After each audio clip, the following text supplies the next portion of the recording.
Welcome students, engineers gateway के YouTube platform पर मैं ललित राठी आज फिर आपके लिए इंजीनियरिंग फिजिक्स का एक बहुत ही बेहतरीन सेशन लेकर आ गया हूं। जैसा कि आप जानते हैं, मैं इंजीनियरिंग फिजिक्स आपको पढ़ाता हूं इंजीनियर्स गेटवे के यूट्यूब प्लेटफॉर्म पर, और हम यूनिट 3 पर हैं। और यूनिट 3 के एक बहुत ही इंपॉर्टेंट टॉपिक को हम यहाँ पर कवर अप कर रहे हैं, जिसका नाम है न्यूटन्स रिंग। लास्ट के लेक्चर में हमने न्यूटन्स रिंग के बारे में थोड़ा सा जाना था, ठीक है। थोड़ा सा मैं उसी को रिकॉल करूँगा, कनेक्ट करने की कोशिश करूँगा जो लास्ट के लेक्चर में हमने पढ़ा है। और साथ ही साथ मैं आपको ये भी बताता हूँ कि उस लेक्चर में हमने न्यूटन्स रिंग में जो ब्राइट और डार्क फ्रिंजेस का डायमीटर होता है due to the reflected light, वो हमने फाइंड आउट कर लिया था, ठीक है। आज हम यहाँ पर जो न्यूटन्स रिंग में ब्राइट और डार्क रिंग का डायमीटर फाइंड आउट करेंगे, वो due to the reflected light find out करेंगे। साथ ही साथ जो उसकी दो एप्लीकेशंस हैं, जिसमें हम न्यूटन्स रिंग की हेल्प से वेवलेंथ भी फाइंड आउट करते हैं अपनी लाइट की, और जो मीडियम के बीच में रिफ्रैक्टिव इंडेक्स होता है उसकी वैल्यू भी हम यहाँ पर फाइंड आउट करेंगे। तो इस सेशन में हम दोनों चीज़ों को कवर अप करने की कोशिश करेंगे, ठीक है। तो चलिए हम स्टार्ट करते हैं। थोड़ा सा मैं रिकॉल कर लेता हूँ लास्ट के लेक्चर से जो आपका न्यूटन्स रिंग क्या होता है उसके बारे में। तो जैसा कि आप देख रहे होंगे, न्यूटन्स रिंग यहाँ पर लिखा हुआ है। तो Newton's ring is a phenomena in which an interference pattern is created by the reflection of light between two surfaces, typically a spherical surface and an touching flat surface। मतलब Newton ring एक ऐसा phenomena है जिसमें interference pattern हमको मिलता है। जो interference pattern आपको मिलेगा वो टिपिकली स्फेरिकल सरफेस और फ्लैट सरफेस के बीच में आपको ये सारा चीज़ें मिलेंगी, ठीक है। It is named after the Isaac Newton's who investigate the effect in 1666, यानी कि न्यूटन्स के नाम पर ही इसका नाम न्यूटन्स रिंग एक्सपेरिमेंट पड़ा, जिन्होंने इस इफेक्ट को मेजर किया था 1666 में। When view with monochromatic light, अगर हम इसी सेटअप में मोनोक्रोमेटिक लाइट के साथ मेजर करते हैं तो Newton's ring appears as a series of alternating bright and dark rings constructed at a point of contact between the two surfaces, यानी कि जो दो सरफेसेस के बीच में पॉइंट ऑफ कांटेक्ट होता है उसके आसपास हम इंटरफेरेंस पैटर्न को मेजर करते हैं, और वो आपको अल्टरनेटिवली ब्राइट और डार्क रिंग्स की फॉर्म में मिलता है। Full stop. When view with white light, अगर यही एक्सपेरिमेंट में हम व्हाइट लाइट का यूज कर लें मोनोक्रोमेटिक लाइट की जगह पर, तो इट फॉर्म्स एक concentric rings pattern of rainbow colours because the different wavelength of light interfere at different thickness of the air layer between the surfaces। अगर हम मोनोक्रोमेटिक लाइट की जगह पर व्हाइट लाइट का यूज कर लें तो यहां पर आपको जो पैटर्न मिलेगा वो रेनबो कलर की फॉर्म में पैटर्न मिलेगा, क्योंकि वहां पर डिफरेंट डिफरेंट वेवलेंथ की लाइट्स यहां पर इंटरफेयर करेंगी at different thickness between the two surfaces, ठीक है। तो ये न्यूटन्स रिंग के बारे में हो गया। यहां पर मैं सेटअप के बारे में बता देता हूं। एक लेंस है, that's called the plano convex lens, ठीक है, और एक आपका प्लेन ग्लास प्लेट यहां पर रखी हुई, ठीक है। ये सेटअप है। प्लेनो कॉन्वेक्स लेंस इसलिए बोला गया है क्योंकि एक साइड इसकी प्लेन है और दूसरा सरफेस इसका कॉन्वेक्स है, और ये प्लेनो कॉन्वेक्स लेंस प्लेस्ड है प्लेन ग्लास प्लेट के सरफेस पर, और ये आपका पॉइंट ऑफ कॉम्पैक्ट है किसका, प्लेनो कॉन्वेक्स लेंस का और प्लेन ग्लास प्लेट का। आप दोनों साइड देखेंगे तो आपको यहाँ पर वेज शेप्ड थिन फिल्म की शेप आपको यहाँ पर मिल रही होगी, क्योंकि यहाँ पर सेंटर से या पॉइंट ऑफ कॉन्टैक्ट से आप दोनों तरफ अगर देखें तो यहाँ पर थिकनेस जो है बिटवीन द बोथ प्लेट्स आपकी वो क्या हो रही है, वेरी हो रही है, ठीक है। तो ये आपका न्यूटन्स रिंग का क्या है, एक जो हमने सरफेसेस के बारे में बात की है वो यहाँ पर मैंने आपको बताया, ठीक है। चलिए नेक्स्ट स्लाइड में हम न्यूटन्स रिंग का सेटअप देख लेते हैं। न्यूटन्स रिंग का सेटअप कुछ इस तरीके से रहता है। एक सोडियम लाइट यानी कि मोनोक्रोमेटिक लाइट सोर्स की आपको नीड होती है, उसको आपको पैरेलल बीम की फॉर्म में उस वेव जो वहाँ से लाइट निकल रही है उसको स्ट्राइक कराना होता है एक ग्लास प्लेट पर, जो ग्लास प्लेट प्लेस्ड होती है एट 45 डिग्री के एंगल पर। अगर मैं यहाँ पर बोलूँ तो ये 45 डिग्री के एंगल पर आपको लाइट इंसिडेंट करनी होती है इस ग्लास प्लेट पर, और 45 पर इसलिए करते हैं क्योंकि जो भी लाइट यहाँ पर आएगी वो टोटली रिफ्लेक्ट हो जाएगी, नीचे की तरफ चली जाएगी। नीचे आपका ये जो लेंसेज का सेटअप है वो रखा हुआ है, प्लेनो कॉन्वेक्स लेंस रखा हुआ है प्लेन ग्लास प्लेट के ऊपर, और इसको हमने क्या कर दिया है, दोनों को क्लैंप कर दिया है जिससे कि ये इधर उधर भागे ना। ठीक है, इन दोनों के बीच में एयर फिल्म है, हम एयर फिल्म को मानकर चलते हैं। कोई और मीडियम भी अगर हम रखते हैं तो पैटर्न आपका चेंज हो जाएगा। ऊपर आप इस फिनोमिना से जो भी आपको रिजल्ट मिलेगा वो ट्रैवलिंग माइक्रोस्कोप की हेल्प से आप मेजर कर सकते हैं। देन आपको मिलेगा यहाँ पर न्यूटन्स रिंग का पैटर्न कुछ इस तरीके से, ये डार्क मिलेगा, फिर आपको ब्राइट मिलेगा, फिर ये डार्क मिलेगा, फिर ब्राइट, फिर डार्क। इस तरीके से आपको रिंग्स की फॉर्म में ये मिलना स्टार्ट हो जाएगा पैटर्न। और सेंटर में आपका रिफ्लेक्टेड लाइट की हेल्प से डार्क क्यों मिलता है वो भी क्वेश्चन मैंने आपको लास्ट वीडियो में बता दिया था, क्योंकि बार बार यूनिवर्सिटी के एग्जाम में वो क्वेश्चन कई बार पूछा गया है। ठीक है, चलिए आगे देख लेते हैं। अब जैसा कि मैं कनेक्ट कर लेता हूं थोड़ा सा, जब हमने कल देखा था तो हमने इसी सेटअप को थोड़ा सा इस तरीके से बढ़ा लिया था। एक सर्किल हमने बना लिया था, सर्किल की फॉर्म हमने बना ली थी। वहां पर जब हमने due to the reflected light लिखा था तो हमें पता है nth मैक्सिमा क्या होता है, वो रिफ्लेक्टेड लाइट के लिए ये आ जाएगा। nth मिनिमा क्या होता है, रिफ्लेक्टेड लाइट के लिए ये आ जाएगा। ठीक है, लेकिन हमें due to the transmitted light यहां पर करना है तो उसके लिए कंडीशंस चेंज हो जाती है। ठीक है, सेम चीजें वही रहेंगी आपकी, ये डायग्राम भी वही रहेगा। इसी तरीके से आपका ये वैल्यू भी फाइंड आउट होंगी जो हमने थ्योरम का यूज करके यहाँ पर टी की या आर की वैल्यू फाइंड आउट की थी, सेम वही रहेगा, लेकिन कंडीशंस चेंज हो जाएंगी। उन कंडीशंस पर ही हमें काम करना है। ठीक है, यहाँ पर देख रहे होंगे आप, तो ये इसी तरीके से सेटअप है। यहाँ पर आपको रिफ्लेक्टेड लाइट भी कुछ दिख रही होंगी, यहाँ पर ट्रांसमिटेड लाइट भी दिख रही है। ये हमने पढ़ लिया है रिफ्लेक्टेड लाइट के मदद से। अब हम ट्रांसमिटेड लाइट की फॉर्म में जो आपको इंटरफेरेंस या फिर न्यूटन्स रिंग मिलती हैं उनके डायमीटर को हमें फाइंड आउट करना है। ठीक है, तो मैं लिख लेता हूं यहाँ पर Newton's ring by transmitted light. Newton's rings by transmitted light. ठीक है, तो ये Newton's ring by the transmitted light हम यहां पर करने वाले हैं। तो इसमें लिखेंगे we know that for nth maxima, अगर हम ट्रांसमिटेड लाइट के लिए nth मैक्सिमा देखें तो वो क्या होता है 2 म्यू टी। नॉर्मल इंसिडेंट के लिए कॉस आर की वैल्यू 0 हो जाती है, तो वो मैं यहां पर लिखूंगा नहीं, equals to n lambda. Equation first हम पुट कर देते हैं। And also for the nth minima के लिए क्या कंडीशन होती है वो हम यहां पर लिखते हैं, वो होती है 2 mu t equals to 2n-1 lambda by 2।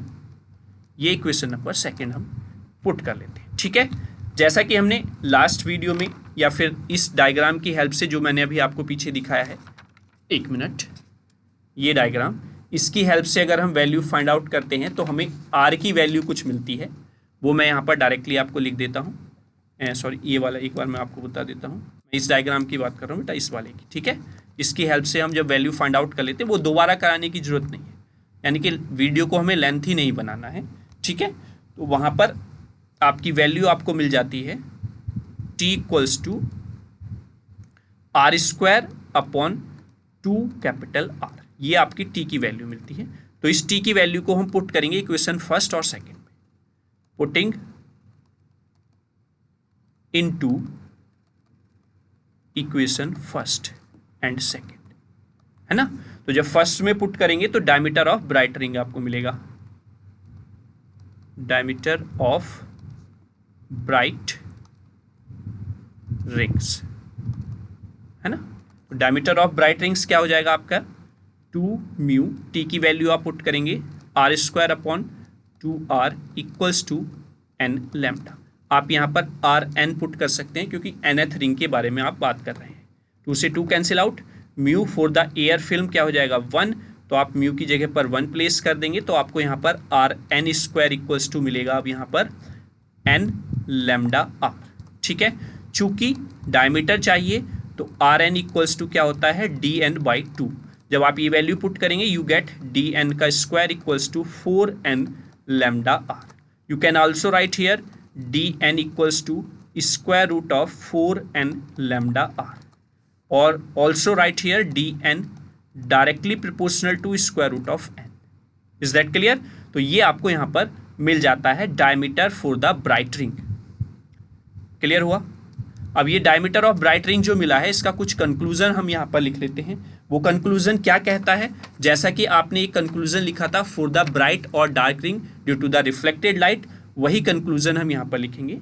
तो मैं थोड़ा सा और लिख लेता हूँ इसके बारे में। यहाँ पर पेन सेलेक्ट करें, then you get d n directly proportional to square root of n. You can also write d n equals to k square root of n, और यहाँ पर आपके पास के जो है वो square root of 4 lambda r है। तो यहाँ से क्या मिला हमें कि जो डायमीटर है nth रिंग का, या डायमीटर जो है due to the transmitted light for the bright rings, वो डायरेक्टली प्रोपोर्शनल है square root of natural numbers.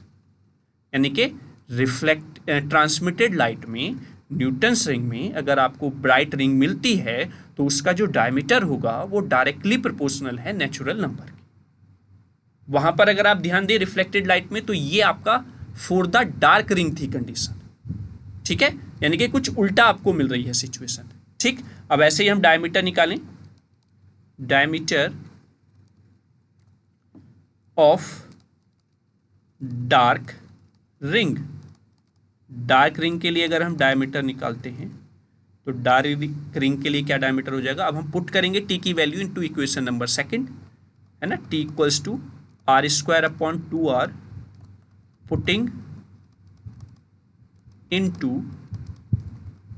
Equation second, then we get, तब हमें क्या मिलेगा? 2 म्यू आर स्क्वायर एल लिख लेते हैं क्योंकि nth रिंग के लिए, upon 2r equals to 2n minus 1 lambda by 2। ठीक है, 2 से 2 कैंसिल आउट हो जाएगा। Mu for the air film, put here 1, then you get r n square equals to 2n minus 1 into lambda r upon 2। चूंकि r n की value d n by 2 होती है तो डी एन स्क्वायर बाई 4 हो जाएगा, equals to 2n minus 1 lambda r by 2। Then you can put here d n square equals to, ये 2 इस 4 को कट कर देगा, देन यू राइट 2 ब्रैकेट में 2n minus 1 into lambda r. You can also write here dn equals to square root of 2n minus 1 lambda r. You can also write dn directly proportional to square root of 2n minus 1. You can also write dn equals to k square root of 2n minus 1. ठीक है, here k equals to square root of 2 lambda r. ठीक है, तो ये आपका diameter आ जाता है for the dark ring due to the transmitted light. तो अब आपको इतना तो पता चल गया होगा कि due to the reflected light और due to the transmitted light जो पैटर्न मिलता है वो एक दूसरे का क्या है? उल्टा होता है। जहां पर आपको ट्रांसमिटेड लाइट में डार्क मिल रहा है वहां पर आपको ब्राइट मिलेगा रिफ्लेक्टेड लाइट में, जहां पर आपको ट्रांसमिटेड लाइट में ब्राइट मिल रहा है वहां पर रिफ्लेक्टेड लाइट में डार्क मिलेगा। Is that clear? तो ये आपका हो जाता है diameter of bright and dark ring due to the transmitted light. ठीक है, तो अगर मैं एक पैटर्न में आपको दिखाना चाहूँ यहाँ पर, तो कुछ इस तरीके से आपको पैटर्न यहाँ पर मिलेगा। सपोज ये डार्क है पहला, फिर ब्राइट मिला, फिर ये डार्क मिला। जो मैं सर्किल कर रहा हूँ ये डार्क है, यानी कि ब्लैक पेन से आपको डार्क मिल रहा है, उसके बीच में जो सरफेस है वो आपको ब्राइट मिल रहा है। ठीक है, वैसे ये है आपका रिफ्लेक्टेड लाइट के लिए, है ना। रिफ्लेक्टेड लाइट मैं लिख देता हूँ ड्यू टू, और वहीं पर अगर मैं ट्रांसमिटेड देखूं तो सेंटर आपको ब्राइट मिला, फिर डार्क मिला, फिर ब्राइट, फिर डार्क, इस तरीके से आपको यहां पर मिलेगा। तो ये हो गया ड्यू टू ट्रांसमिटेड लाइट। ठीक है, ट्रांसमिटेड लाइट। तो आप देख रहे होंगे एक दूसरे के क्या है? कॉम्प्लीमेंट है, एक दूसरे के उल्टे हैं, यानी कि एक दूसरे के अपोजिट है। जो पैटर्न आपको मिलेगा एक दूसरे का अपोजिट मिलेगा ड्यू टू द ट्रांसमिटेड और due to the reflected light. ठीक है, तो अब जैसा मैंने बताया था इसकी एक एप्लीकेशन होती है determination of wavelength using the, जो सोडियम लाइट हमने यूज की है ना। तो मैं हेडिंग लिख लेता हूं, determine of wavelength used in Newton's ring experiment या determine wavelength use in Newton's ring experiment. यानी कि न्यूटन्स रिंग एक्सपेरिमेंट में जो भी लाइट आपने, यानी कि जो सोर्स ऑफ लाइट है, वो जो लाइट आपने यूज की है, अगर उसकी वेवलेंथ हम फाइंड आउट करना चाहें तो वो हम कैसे फाइंड आउट करेंगे? न्यूटन्स रिंग की हेल्प से। ठीक है, तो उसके लिए हम मान लेते हैं कि हमें पता है, वी नो दैट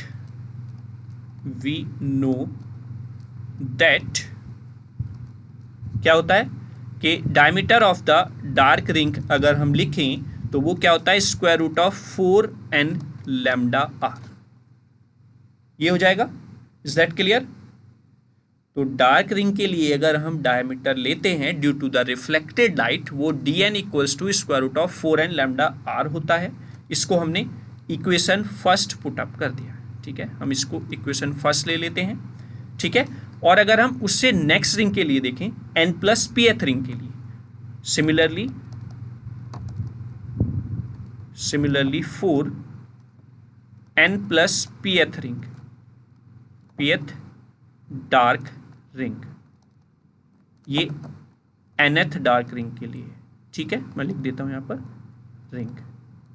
ठीक, तो वहां पर क्या हो जाएगा? dn प्लस p, ठीक है, equals to square root of 4n plus p lambda r, equation number second. अब हम इन दोनों डायमीटर्स के बीच में डिफरेंस फाइंड आउट करते हैं। ठीक है, ये हो गया। ये मैं लिख लेता हूं, ड्यू टू रिफ्लेक्टेड लाइट। ठीक है, जिससे कि आप लोग कंफ्यूज ना हो, मैं यहां पर मेंशन भी कर देता हूं, due to the reflected light हम यहां पर कर रहे हैं। आप for the nth bright rings भी कर सकते हैं, ऐसा नहीं है कि आंसर आपका अलग आएगा, वेवलेंथ की वैल्यू वही आएगी। ठीक है, चलिए नेक्स्ट आ जाते हैं। तो हम यहां पर लिखेंगे डिफरेंस या equation second minus equation first. जब इक्वेशन सेकंड में से इक्वेशन फर्स्ट को हम सब्सट्रैक्ट करते हैं, then we get dn plus p, square में कर लेते हैं, dn का square equals to, you get here 4n plus p lambda r minus 4n lambda r. You can also write here 4n lambda r plus 4p lambda r minus, ये 4 है, sorry, 4n lambda r. ये cancel out हो जाएगा, then you get here 4p lambda r. dn plus p का whole square minus dn का whole square, आपको ये मिल जाता है। अब आपको वेवलेंथ की वैल्यू चाहिए, तो यहाँ से आप लैम्डा की वैल्यू फाइंड आउट कर सकते हैं बेटा। लैम्डा इक्वल्स टू आपके पास हो जाएगा dn प्लस p का स्क्वायर माइनस dn का square upon 4 lambda r, sorry 4p r. तो ये आपकी वेवलेंथ आ जाती है जो लाइट आपने यूज की है न्यूटन्स रिंग में। ठीक है, तो ये एक एप्लीकेशन होगी कि न्यूटन्स रिंग में जो आप लाइट यूज कर रहे हैं उसकी वेवलेंथ फाइंड आउट करते हैं न्यूटन रिंग की हेल्प से। ठीक है, तो ये लैम्डा की वैल्यू आ जाती है। वो क्या है कि जो डिफरेंस है नेक्स्ट रिंग का, उससे पहली वाली रिंग के डिफरेंस को आपको डिवाइड करना है, यानी कि उनके डायमीटर के डिफरेंस को डिवाइड करना है from 4pr। Is that clear? और वहीं पर अगर हम रिफ्रैक्टिव इंडेक्स फाइंड आउट करें तो वो क्या हो जाएगा? सिमिलरली नेक्स्ट स्लाइड पर मैं लिख लेता हूं, determine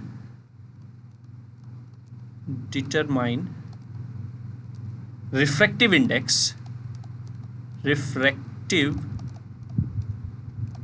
index of used medium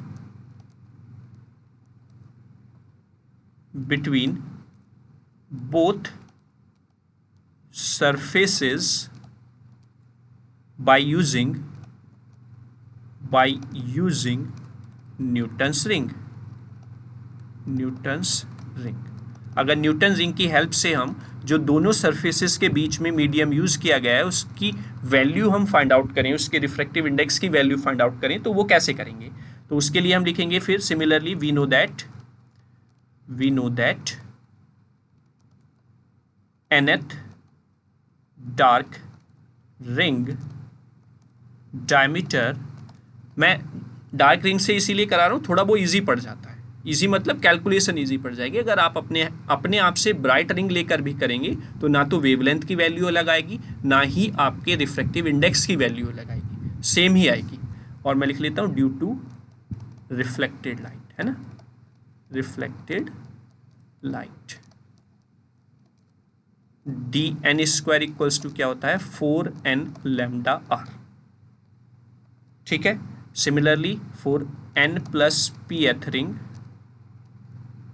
dark ring diameter is dn plus p का whole square equals to 4n plus p lambda r। Is that clear? ये आपकी इक्वेशन फर्स्ट हो जाएगी, ये इक्वेशन आपकी सेकंड हो जाएगी।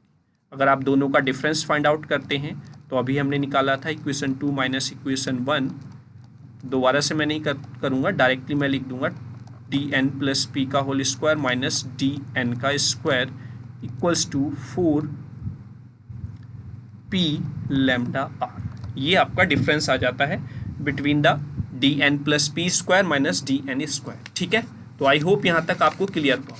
अब हमें चाहिए रिफ्रैक्टिव इंडेक्स की value.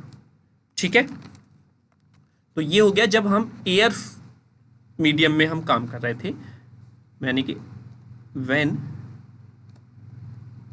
Air film between both surfaces.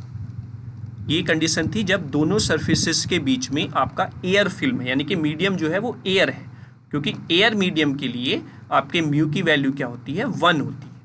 अब अगर हम यहीं पर इंट्रोड्यूस कर दें किसको, एक अदर मीडियम को जिसका रिफ्रैक्टिव इंडेक्स होगा म्यू, तो उसके लिए कंडीशन क्या हो जाएगी,